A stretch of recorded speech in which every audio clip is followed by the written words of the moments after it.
శ్రీమాత్రే నమః. కర్పూరాన్ని ఈ విధంగా పెట్టుకుంటే రాత్రికి రాత్రే కోటీశ్వరులవుతారు. భగవంతుడి ఆరాధనలో కర్పూరానికి అధిక ప్రాధాన్యత ఇవ్వబడింది. దేవుడిని పూజ చేసే సమయంలో కొన్ని వస్తువులను ఉపయోగిస్తారు. అందులో పసుపు, కుంకుమ, దీపం, పువ్వులతో పాటు కర్పూరాన్ని ఉపయోగిస్తారు. కర్పూర హారతి ఇస్తే దేవుడు ప్రసన్నుడవుతాడని నమ్మకం. అందుకే రోజుకి 2 సార్లు అయినా కర్పూర హారతి ఇవ్వాలని అంటుంటారు. ఇంట్లో ప్రతి మూలకు కర్పూర హారతి పొగ చాలా ప్రయోజనకరంగా ఉంటుంది. ఇది ఇంట్లోని ప్రతికూల శక్తిని తొలగిస్తుంది. అయితే కర్పూరాన్ని పూజకు మాత్రమే కాకుండా ఆరోగ్యాన్ని పెంపొందించే ఔషధాలలో కూడా ఉపయోగిస్తారు.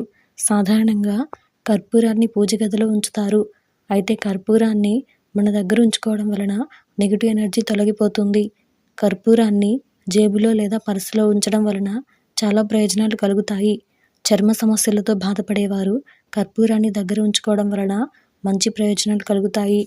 చర్మ సమస్యలు బాధపెడితే జాతకంలో శుక్రుడు బలహీన స్థితిలో ఉన్నాడని అర్థం. ఇలాంటప్పుడు కర్పూరాన్ని తెల్లటి గుడ్డలో కట్టి మీ దగ్గర ఉంచుకోవాలి. శుక్రుడు సుగంధ ద్రవ్యాల పట్ల ఆకర్షితుడవుతాడు. దీంతో చర్మ సమస్యలు అనేవి తగ్గిపోతాయి. ఆర్థికంగా బలహీనంగా ఉన్నవారు కూడా తమ దగ్గర కర్పూరాన్ని ఉంచుకోవాలి. జాతకంలో సర్పదోషం, పితృదోషం, రాహు కేతు దోషాలుంటే మీ దగ్గర కర్పూరం ఉంచుకోవాలి. ఒక చిన్న కర్పూరాన్ని కర్చీఫ్లో కట్టి జేబులో కానీ పర్సులో కానీ ఉంచుకోవాలి. ఇలా చేయడం వలన జాతకంలో ఉన్న దోషాలన్నీ తొలగిపోతాయి. అలాగే ఆర్థిక సమస్యలు అనేవి కూడా ఏర్పడవు. శుక్రగ్రహానికి అధిపతి శుక్రాచార్యుడు. అతడు ఒక రాక్షసుడు. రాక్షసులు ఎప్పుడు చంచల స్వభావాన్ని కలిగి ఉంటారు. అందుకే శుక్రగ్రహం ఎప్పుడూ అశాంతిగానే ఉంటుంది. శుక్రుడు ప్రశాంతంగా ఉండాలంటే కొన్ని సువాసనలు ఉండాలి. కర్పూరం కూడా ఒక సుగంధ ద్రవ్యం.